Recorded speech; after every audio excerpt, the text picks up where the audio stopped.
tidak punya, makanya saya kan nggak serang. Karena dulu ngaji saya itu Darul Mafasid Muqaddamun ala Jalbil Masoleh. Kalau disara-saran saddan lidharo'e, kalau rawan bahaya ya tidak usah. Ya saya kira gitu, kira-kira alasan saya selain mungkin saya tidak kuat beli Gus Baru gitu. Tapi kan tidak pantas, saya termasuk orang yang dianggap keren terus gak punya. Saya ini sering ketemu para dokter, para profesor di Jogja, bahkan saya bikin komunitas grup diskusi kematian. Itu profesor-profesor yang mau mati itu sering diskusi sama saya.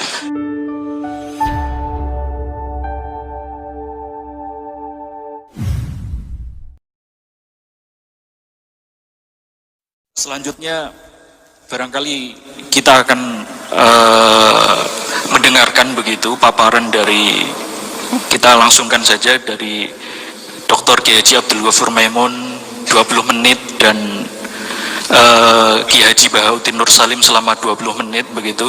Kedua tokoh ini menarik sekali. Gus Ghafur adalah pegiat media sosial, aktif di media sosial, sedangkan Gus Baha tidak. Jadi kita tidak mendengar apa Facebooknya Gus Baha, itu kita tidak pernah mendengar, apa Twitternya Gus Baha itu kita tidak bisa mendengar. Jadi padahal masa ini menunggu Gus. Jadi barangkali dari seminar ini kita merekomendasikan Gus Baha ini bisa aktif dalam media sosial begitu. Kita menggunakan media sosial karena ilmu Gus Baha ini banyak ditunggu masyarakat ya. Jadi banyak yang meng-share gitu. Tetapi video-videonya sudah banyak sekali bertebaran di media sosial di YouTube ini. Jadi barangkali kedua tokoh ini sangat menarik sekali. Meskipun Gus Baha tidak menggunakan media sosial, tetapi sebagai pengamat media sosial barangkali. Atau mungkin kita bisa mendengarkan alasan beliau kenapa tidak menggunakan media sosial. Untuk itu kita langsung serahkan saja pada Dr. Kiai Haji Abdul Ghafur Maimun 20 menit, kemudian langsung Gus Baha 20 menit, monggo.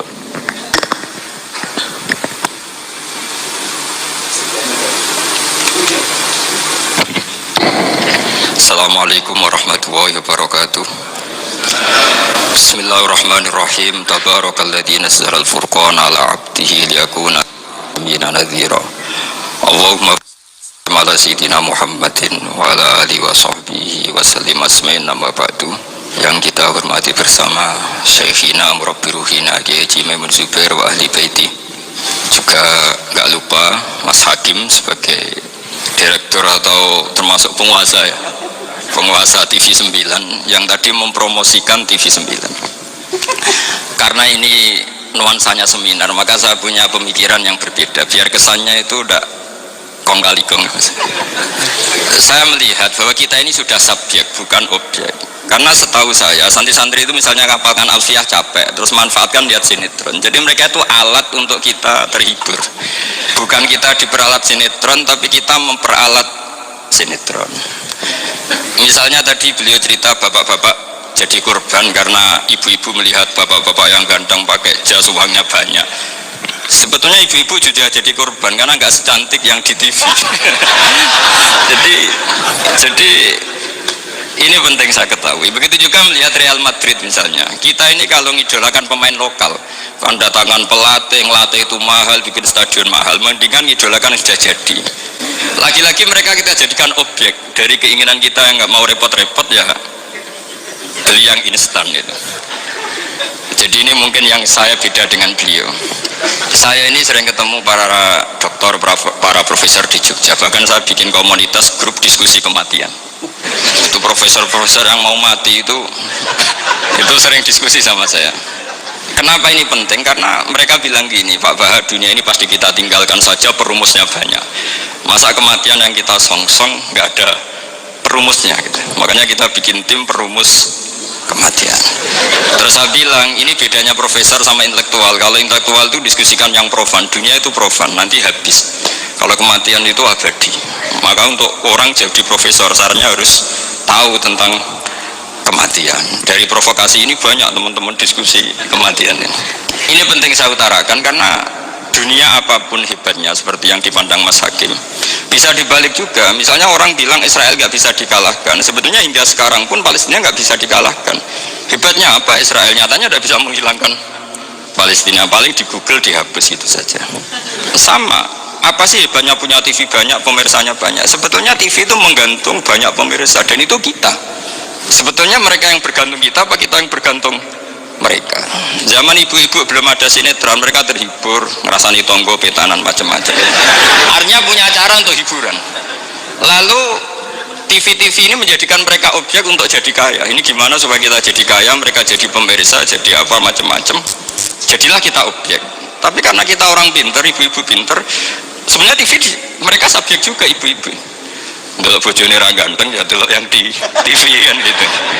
Jadi ini pembanding saja, karena ini acaranya seminar, nanti eksekutornya yang penasehnya Gus Yofur, muharirnya ini nanti itu. Jadi menurut saya ini, saya seperti pesan Gus Iid, kita sirsan saja, serius tapi santai.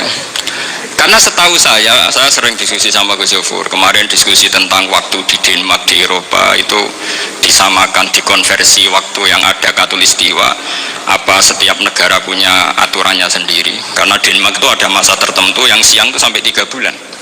Sampai sekarang saya sering diskusi sama beliau tentang itu, terus tentang Mina Jadi, tentang macam-macam lah.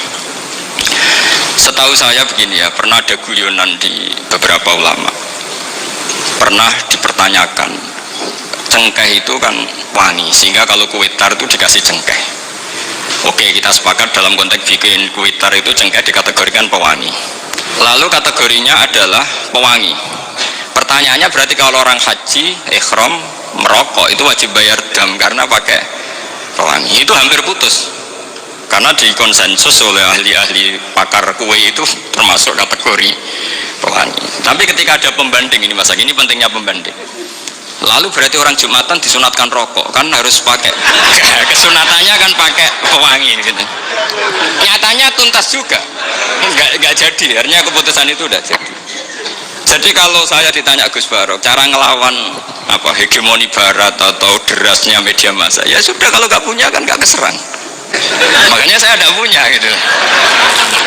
Jadi orang susah ada gelombang pornografi kan karena lihat. Gus Barok mungkin lihat sehingga merasa ada gelombang pornografi. Lah saya kan tidak punya, makanya saya nggak serang. Karena dulu ngaji saya itu Darul Mafasid Muqaddamun ala jalbil masoleh. Kalau disara-saran sad dan didaroe, kalau rawan bahaya ya tidak usah. Ya saya kira gitu, kira-kira alasan saya kena. Selain mungkin saya tidak kuat beli Gus Barok gitu. Tapi kan tidak pantas, saya termasuk orang yang dianggap keren terus nggak kelar itu, tidak mampu beli. Tapi yang saya mencintai anak-anak Anwar karena saya alma mater dengan kita, dan nanti kalau misalnya ada tanya jawab ya biasa saja seperti dulu. Anda tidak harus yakin saya benar, meskipun Anda jangan yakin pendapat Anda benar. Tapi masalah media memang mulai dulu Banu Tamim itu pernah juga datang ke Rasulullah bilang innamat hanazinun wa dhammana syainun, itu masyhur. Ya Muhammad, kita ini iman tanpa dijajah Anda. Kita iman karena bukan kalah perang, dan kita komunitas yang besar, sehingga perlakukan kami dengan khusus. Karena sekali saya muji Anda, maka pujian kita adalah menjadi zainun laka, menjadi hiasan, menjadi pencitraan yang bagus bagi Anda. Wa inna zamana syainun, sekali kita mengkritik kamu maka kamu dalam bahaya, syainun, maka kamu akan hina. Apa jawab Rasulullah? Enak saja Nabi jawabnya, zaka Allah, kita ini orang iman, kalau dikritik media ya tenang saja, yang penting intawah benar. Nah mungkin saya latihan di makom itu, sehingga saya itu sama media biasa saja. Istri saya lihat sinetron, setahu saya gitu, bersumpek gitu, delok dunia gitu, hiburan delok sinetron. Ini sebenarnya kita subjek apa objek? Kalau menurut Mas Hakim objek, kalau saya ya kita subjek. Kalau bosan ya ganti saja.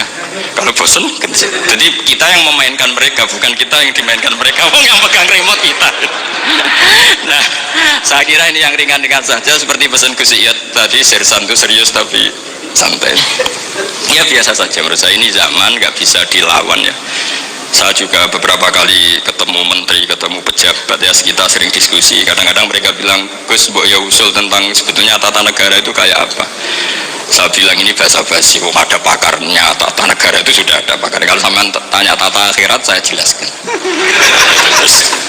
Ya tata akhirat itu kamu di dunia harus sujud. Dunia ini nanti profan, jabatan menteri itu profan. Kalau akhirat itu abadi. Akhirnya ngaji sama saya. Enggak bab itu, tapi ini penting. Bagaimanapun kita umatnya Nabi yang diamanati menyelamatkan umat ini sampai dunia akhirat. Kalau yang di dunia sudah ada spesialis ya kita terima. Bagaimanapun orang Islam itu kalau bisa ya fit dunya hasanah. Tapi yang sudah agak-agak berKTP akhirat kayak saya jangan dipaksa. Ini penting ya, karena memang ayatnya wafil akhirati hasanah gitu. Jadi kita tidak boleh hanya bicara kompetisi antar TV macam-macam.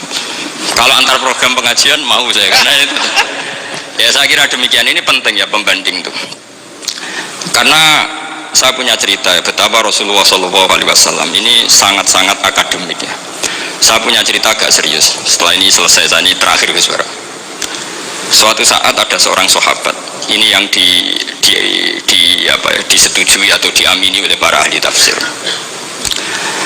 Dia perang gitu atau ditugaskan ke Nabi. Di kitab saya sahabat itu namanya Muhallam bin Jassama.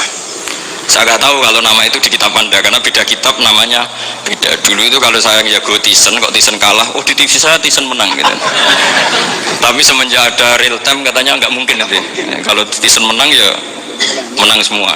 Tapi kalau kitab itu beda. Di ayat idza darabtum fi sabilillahi fatabayyanu itu. Kemudian Muhallam bin Jassama ini membunuh satu orang. Di kitab saya namanya itu Amir bin Atbad. Setelah dibunuh, padahal orang ini setelah terdesak melafadzkan la ilaha illallah Muhammadur Rasulullah. Dalihnya ini kan tentang informasi juga ya, ini kaitannya masih informasi, saya bukan menyempal dari tema. Ditanya sama Rasulullah, kenapa kamu tetap bunuh padahal dia sudah melafadzkan la ilaha illallah? Kata dia, innama qalaha muta'awwidzan, dia melafadzkan itu karena muta'awwidzan saja, ingin berlindung dari serangan kita.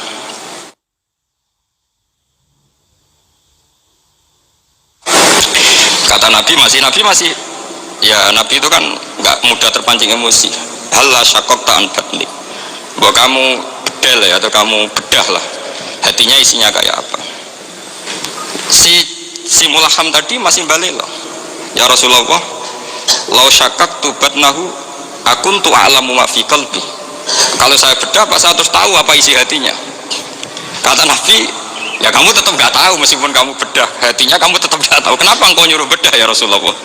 Wong akhirnya saya tetap nggak tahu. Unik jawabannya Nabi itu. Makanya kamu itu sembrono sekali, ngawur sekali kamu. Fala anta ta'lamu ma fi qalbi wala anta taqbalu ma takallama bi. Kamu itu orang aneh. Tahu hatinya ndak akan tahu, tapi menerima omongan yang zahir juga nggak mau. Terus mau kamu apa gitu? Kemudian orang ini itu dianggap punya kesalahan besar. Satu, bantah Nabi dan membunuh orang sing talafadhu bi kalimati la ilaha illallah. Akhirnya ketika dimakamkan itu lafadhatul ardu, apa dimuntahkan oleh bumi sampai 3 kali. Terus Rasulullah ngendikan innal ardo taqbalu man huwa syarrun minhu walakinnallaha wa'adzakum alla ta'udu. Sebetulnya bumi itu sering menampung orang yang lebih jelek ketimbang dia. Kita tahu dulu bumi yang nangkung Namrud macam-macam lah, Abu Jahal, Abu Lahab.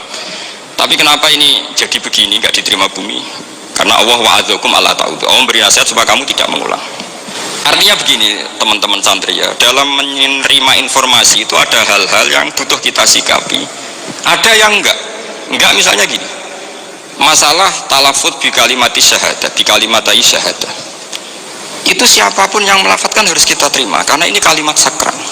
Bahkan ketika terdesak, itu masyhur itu dalam cerita sebagian kitab, Usama bin Zaid itu pernah membunuh orang padahal sudah talafadhu bi syahadatin. Itu sama Nabi disalah-salahkan. Padahal kata Usama, tapi dia sudah memotong tangan kita, kaki kita. Masa pas kita punya kesempatan tidak boleh bunuh ya Rasulullah? Kata Rasulullah tetap saja ngendikan kaifa tasna'u bila ilaha illallah idza ja'at yaumul qiyamah. Terus begitu. Nah ini kalau dalam ilmu tafsir atau ilmu hadis disebut kebenaran absolutisme. Sehingga ada hadis mangqala la ilaha illallah dakhalal jannah wa in zana wa in saraka. Kalau di bab fikih informasi itu bisa kita terima kalau mukhbirnya itu adil, datanya valid. Tapi khusus kalimat syahadat itu tidak, wa in zana wa in saraka harus kita terima. Sehingga kita tidak pernah mengkafirkan orang fasik. Misalnya lonte ditanya Tuhan siapa, ya Allah. Rektor Al-Azhar jawabnya ya Allah. Ketua MUI ya jawabnya ya. Jangan karena misalnya copet bilang Tuhan itu Allah, terus MUI bilang wah saya tak jawab yang lain dah, nanti sama gitu. Saya pernah ditanya sama dosen di Jogja, Pak Bahak kenapa ada kata wa in zana wa in saroko? Kesannya itu Islam membolehkan zina. Terus saya bilang ini contoh absolutisme kebenaran. Jadi kalau kebenaran itu absolut, kita terima dari siapa saja. Tukang becak ngomong tambah 2 tambah 2 ya 4. Lonte bilang 4, pakar matematika 4, rektor UGM nanti ya bilang 4. Sama. La ilaha illallah itu kalimat yang absolut. Sehingga di TV misalnya, apapun TV Yahudi atau TV Nasrani, kalau programnya itu benar menerangkan kebenaran, meskipun mereka niatnya bisnis, tapi kalau kalimat itu kalimat yang benar ya mau tidak mau kita terima. Terus kedua, ada informasi yang kita sikapi dalam suasana genting. Kayak zaman perang Uhud, ada isu bahwa Rasulullah itu kutilah, dibunuh. Kemudian ini melemahkan para orang Ansor dan Muhajirin, atau Muhajirin dan Ansor. Terus kata Rasulullah, Umar, ajibu, kamu harus menjawab bahwa saya masih. Akhirnya Umar berteriak keras bahwa Rasulullah itu masih hidup. Ini contoh-contoh informasi yang secepatnya harus dijawab. Terus ketiga, informasi yang nggak penting dijawab karena memang sudah hoax, sudah sampah. Misalnya gini, orang melihat di TV infotainment itu nggak pernah yakin kok benar apa enggak. Ibu-ibu itu butuh hiburan, melupakan suaminya, utangnya, macam-macamnya. Makanya saya bilang, ibu-ibu ini subjek, bukan objek.